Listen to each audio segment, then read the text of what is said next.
I sat down with the design of executing your request to form a catalog of books amounting to about 30 pounds sterling, but could by no means satisfy myself with any partial choice I could make. Thinking, therefore, it might be as agreeable to you, I have framed such a general collection as I think you would wish and might in time find convenient to procure. In 1771, Thomas Jefferson sent his friend Robert Skipwith a reading list of 148 books. It included history, moral philosophy, poetry, and the natural sciences. Jefferson was a voracious reader, and he believed in the centrality of deep reading and lifelong learning as key to the pursuit of happiness. During the COVID quarantine, I read the 10 books of classical and Enlightenment moral philosophy on Jefferson's list, and I followed Jefferson's habits of daily reading. The result changed my life. What does it mean to lose yourself in books, and why is daily reading so important for the pursuit of happiness? This episode explores the meaning of industry as sustained intellectual and moral effort with a deep dive through Thomas Jefferson's reading list. Hello, friends. I'm Jeffrey Rosen, President and CEO of the National Constitution Center, and this is Pursuit, the Founder's Guide to Happiness, with insights from acclaimed historian and filmmaker Ken Burns. The word industry conjures up movement and use of the body towards a product. In this case, it would be self-perfection or the pursuit of happiness. And Eric Slauter. He's a professor and author of The State as a Work of Art, The Cultural Origins of the Constitution. I think it's really important for my students, who have grown up, especially reading everything online. We hold this course in our Special Collections Research Center here at the University Library. Students get a chance every day to interact with 18th century books and manuscripts and so forth. Robert Skipwith was a neighbor, a friend, and somebody who would become an in-law to Jefferson. They both married daughters of the Whales, Martha and Tabitha. Robert had written to Jefferson. He just wanted some suggestions. All of the founders loved this kind of exercise. They loved to make reading lists for their friends, for their families. They were a kind of natural makers of syllabi. And Jefferson, especially, across his life, would create lists for friends, for family, for people he barely knew, telling them what to read, how to read, sometimes when to read. And in the case of Robert Skipwith, Jefferson responded in writing with a very long list of about 150 works that he thought were proper for a gentleman's library. He went way overboard. Before Eric Slauter reviews Jefferson's reading list with his students, he gives them some parameters. The first rule I lay down is that we can't mistake what people read for their own mental furniture. You and I each have books on our bookshelves I'm positive that we do not agree with.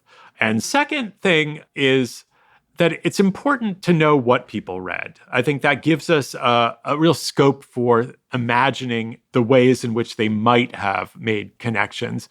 But you also have to get at how they read. The third thing I tell them is that you have to set aside your contemporary understandings of these books in order to enter into that mental world. And one cannot, let's say, take a look at some of these books like Locke's Two Treatises or Algernon Sidney or Voltaire and imagine that there's a direct line between these books and a kind of commitment to liberty, to equality, to human rights, and so forth. Jefferson is a slaveholder. He's writing in Virginia. These books are to be found on the shelves of slaveholders.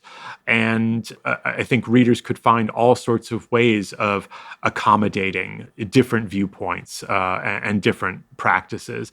And Jefferson wrote a couple of paragraphs to Skipwith before the list saying, you may be surprised how much contemporary literature I have put on this. That's one of the surprising things about the list is most of the books were probably, even if they were classical works, they had recently been translated or had recently been published. Gardening, in the perfection to which it has been lately brought in England, is entitled to a place of considerable rank among the liberal arts. It is as superior to landscape painting as a reality to a representation. Observations on Modern Gardening, illustrated by descriptions, by Thomas Whately and Thomas Paine, 1770. He started with imaginative literature, or the fine arts, as he called it. That meant that he started with things like a recent book called Observations on Gardening, and then another book about painting.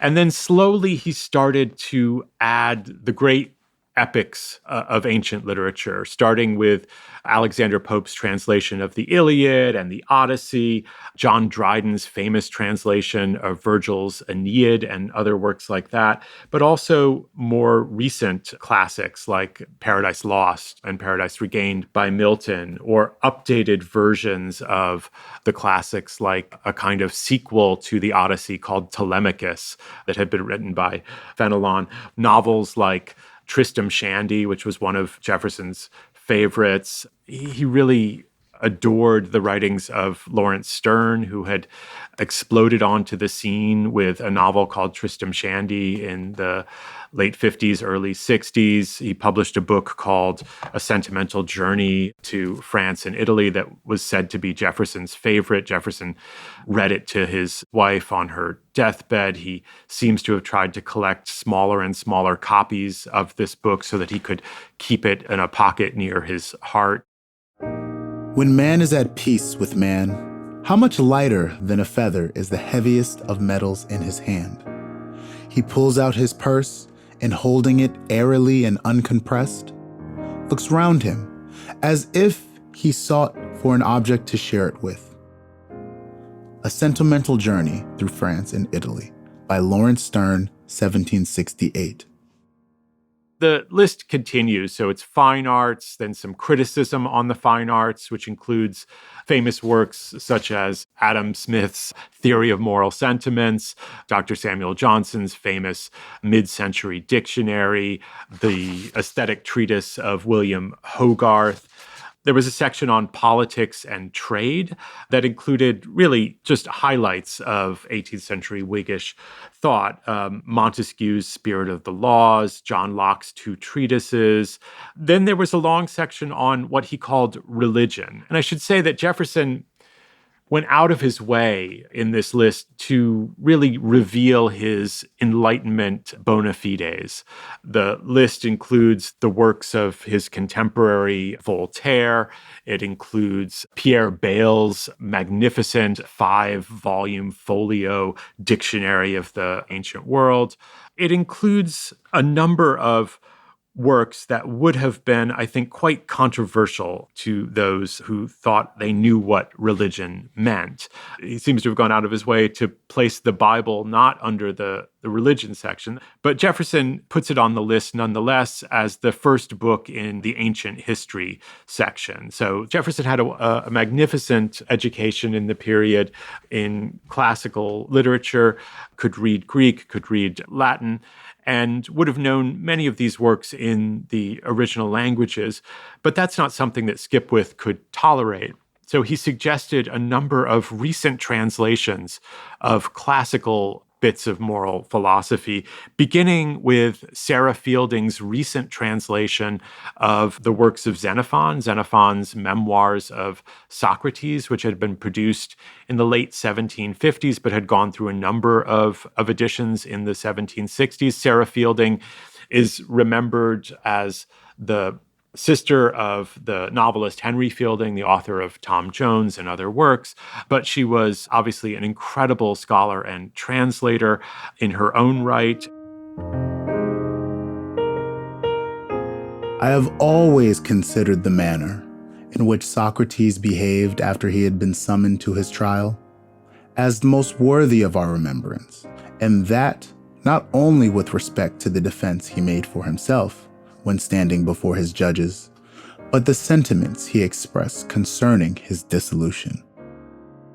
Xenophon's Memoirs of Socrates, translated by Sarah Fielding in 1788.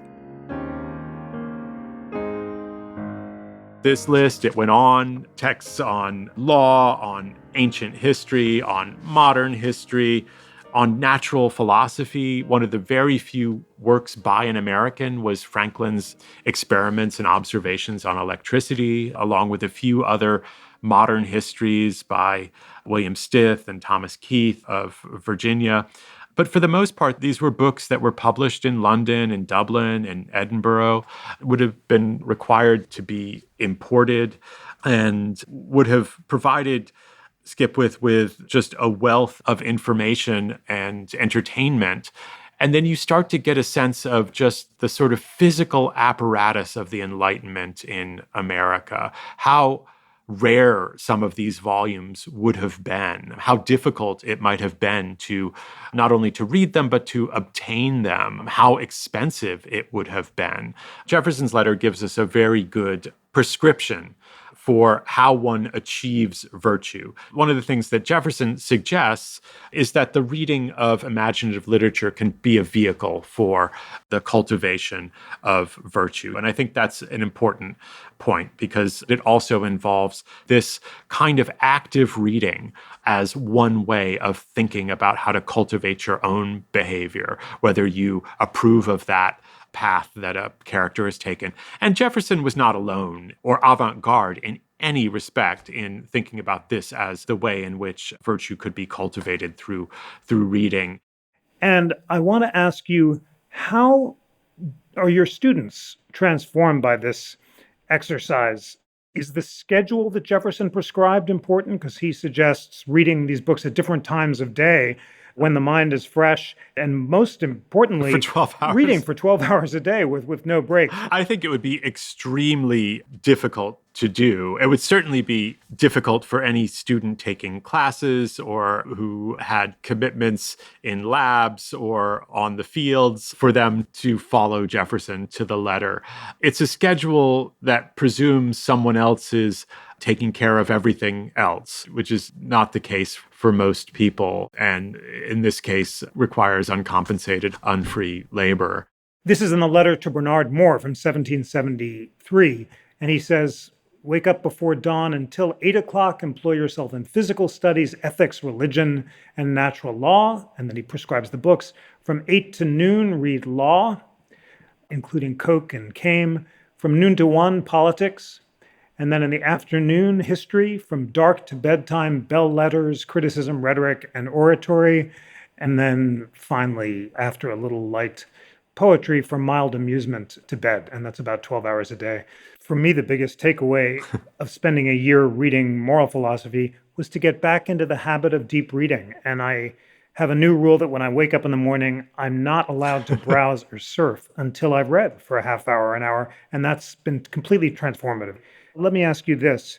Skeptics say Jefferson and the other founders were often hypocrites. They talked about the importance of virtue and self-mastery and frugality, for example, in industry, and yet they relied on enslaved labor, and also many went into debt. Given those inconsistencies, why is deep reading important? And despite the difficulty of living up to these virtues, why is it meaningful to learn about the habits of virtuous self-mastery from deep reading? It's such an important question. The question of the founders' hypocrisy is not a modern question, I should say. Within weeks of the publication of the Declaration of Independence, when it reached Britain, suddenly you had newspaper editorialists questioning, what could these colonists mean by all men are created equal and entitled to life, liberty, and the pursuit of happiness,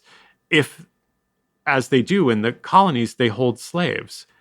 And within months, ministers and others within the colonies in the new United States were questioning what a phrase like all men are created equal might mean, hoping that it was not hypocritical. And hypocrisy in the 18th century was a charge that had religious overtones, to be certain. How could a nation that appealed to the supreme judge of the world for the rectitude of its intentions say one thing and do another? And I think that's at the heart of your question. Many of them are unambiguous. They cite their moral failings. They say, I don't believe in slavery, but I could not exist without it. Franklin really talked about what it meant to amend your life, right? He was a printer, and in telling his life story, he talked about the various errata that had happened. Now, an errata is a sheet that appears in the front or the back of a printed volume telling you where the typos are so that you can fix them with your own hand. And Franklin said, if I had the chance of a second edition, I hope that the author would correct the faults of the first. And I think maybe that's one of the lessons we can take from this generation that devised things like constitutional amendment so that the mistakes could be corrected so that the nation could become more and more perfect. I think it represents a kind of ideal that readers and citizens can strive for. But it requires a kind of acknowledgement of where the founders fell short, where they succeeded, and all the rest. When I visited Eric Slaughter's class at the University of Chicago, we met in the Rare Books Library, and he brought out first editions of the books on Jefferson's reading list for the students to explore. But you don't have to go to the University of Chicago to read Jefferson's books. We live in the most marvelous time in human history, when all the books on Jefferson's list are free and online, along with nearly all the books ever published. All we need is the self-discipline to read them. The National Constitution Center has put selections from the most important primary text in American history in our Founders Library, chosen by a diverse group of historians. We've also just launched an America at 250 Civic Toolkit, which includes great American historians writing about the big ideas of the Declaration of Independence and the Constitution. You can find all those great resources at constitutioncenter.org. We'll be back in a moment with filmmaker Ken Burns.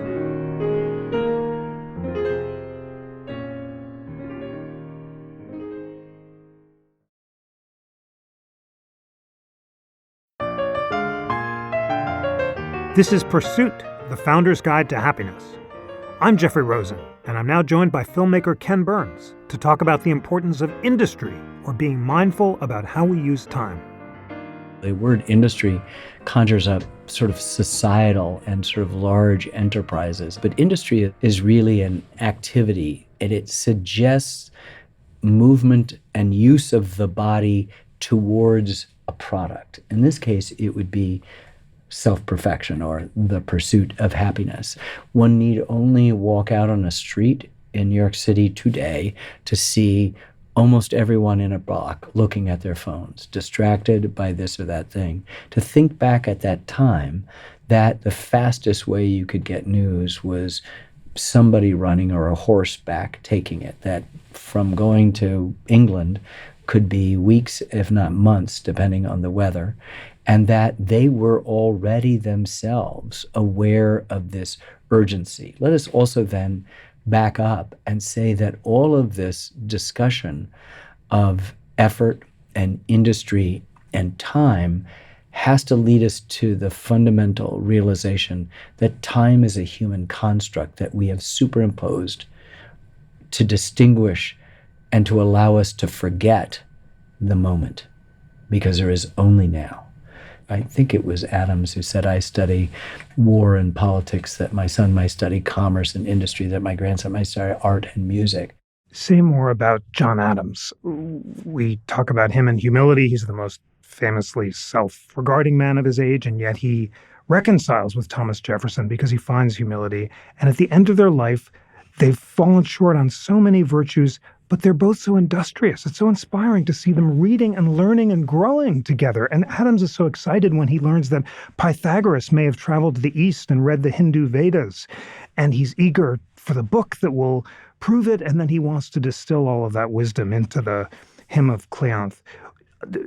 To what degree is industry the one virtue that you can control because you're conscious of how important it is not to squander time? Oh, absolutely. I think to take the Adams-Jefferson piece, these are men who are first our friends, then our enemies, and then our friends again. And that is a wonderful transformation. They are friends of accident. They end up in Philadelphia. They're on the same committee to write this thing called the Declaration of Independence. One is what we'd call a federalist, strong federal government. That's Adams. And Jefferson has more sort of states' rights. By saying that, I do not wish to include it, though he is a slave owner, with the way the phrase states' rights has migrated to today. And so they're at odds, and they come back together in their old age, in which they remain active. Nobody's retiring.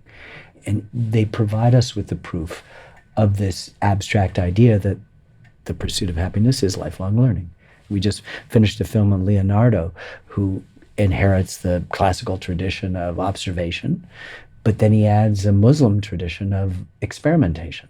And so all of a sudden, you're blending the two, and you begin to see why it's called the Renaissance and the rebirth is because you can borrow from lots of traditions, and he can paint a virgin and child, which Mary has dimension, not just in the new painting techniques that give her the appearance of three-dimensionality as opposed to the sort of medieval two-dimensionality of it, but she has emotion. You see what she's thinking. You know her heart. She doesn't want her son to die. She's trying to restrain John the Baptist. She knows through heaven she has to bear the Son of God who is going to be sacrificed, and he's okay with it. He knows what his role is, but she's also a mom.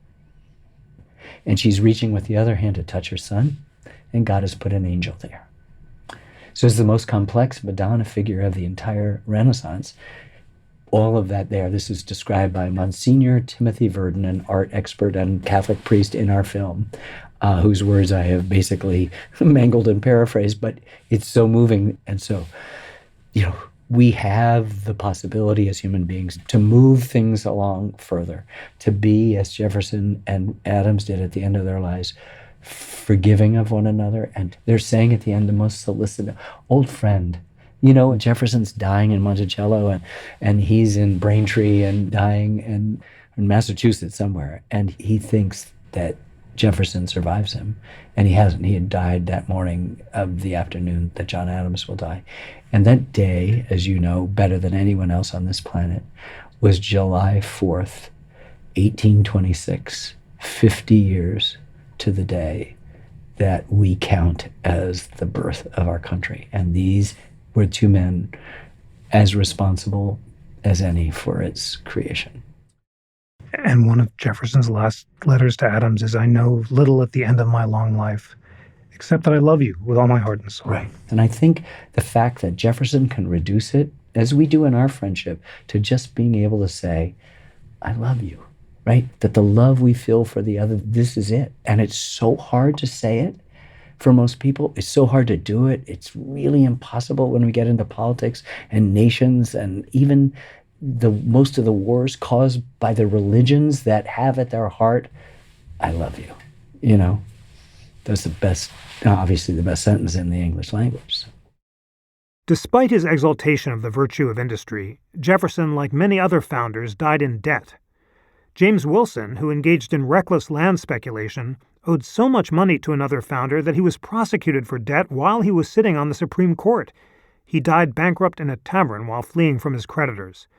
With a poignant nod to the virtue of industry, Wilson stressed that at least my life has not been a life of idleness or indolence. Seneca reminds us that industry is the only thing under our control. As he put it, time is a gift repaid by industry. By squandering it, what fools these mortals be. The song I wrote about industry is called Industry Alone. It's about how even when I feel like all the other virtues are hard to live up to, at least I can be industrious and buckle down to work. Here's the baritone James Martin singing Industry Alone with Jennifer Blythe at the piano.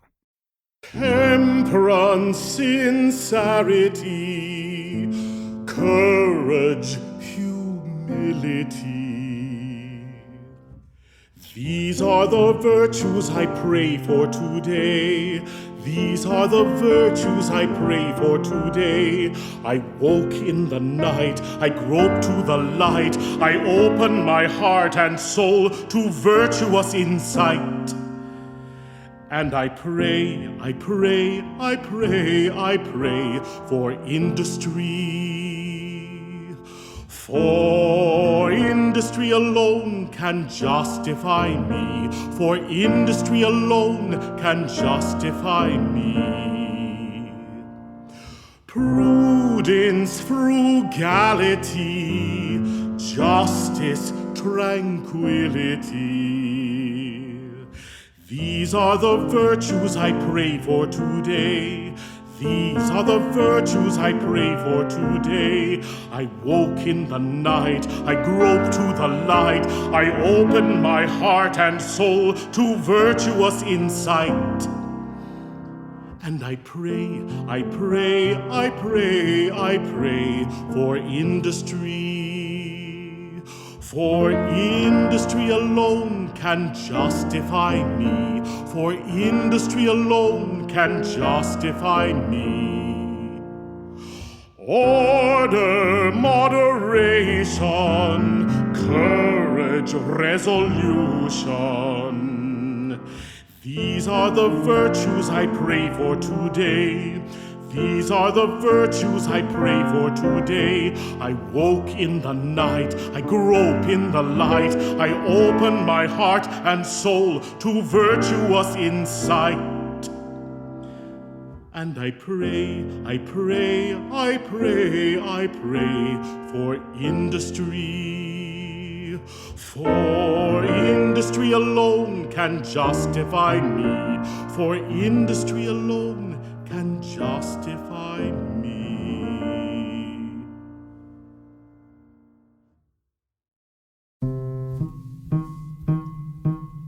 I'm Jeffrey Rosen. Thanks for listening, friends. In our next episode, I'm joined by Alan Shaw Taylor. Thomas Jefferson wanted the young men at his new public university to commit to being better people, but at night, they'll hoot and holler and play musical instruments to keep the professors up at all hours, doing all the things that get in the way of devoting 12 hours of your day to reading Cicero and moral philosophy and also chemistry. I'm thrilled that my new book is out in October 2025. It's called The Pursuit of Liberty: How Hamilton versus Jefferson Ignited the Lasting Battle Over Power in America. Please order online or check it out at a bookstore near you. Pursuit, The Founder's Guide to Happiness, is produced by PRX Productions for the National Constitution Center. From PRX, the team is Genevieve Sponsler, Courtney Florentine, David Newtown, and Sandra Lopez Monsalve. The executive producer of PRX Productions is Jocelyn Gonzalez. From the NCC, our team is Annie Stone, Griffin Ritchie, and Bill Pollack. Music and lyrics by Jeffrey Rosen, with arrangements by Greg Stroman. The songs and incidental music feature baritone James Martin, with Jennifer Blythe at the piano, and Greg Stroman on trombone for the theme song. I'm Jeffrey Rosen. This podcast was made possible with the support of the John Templeton Foundation.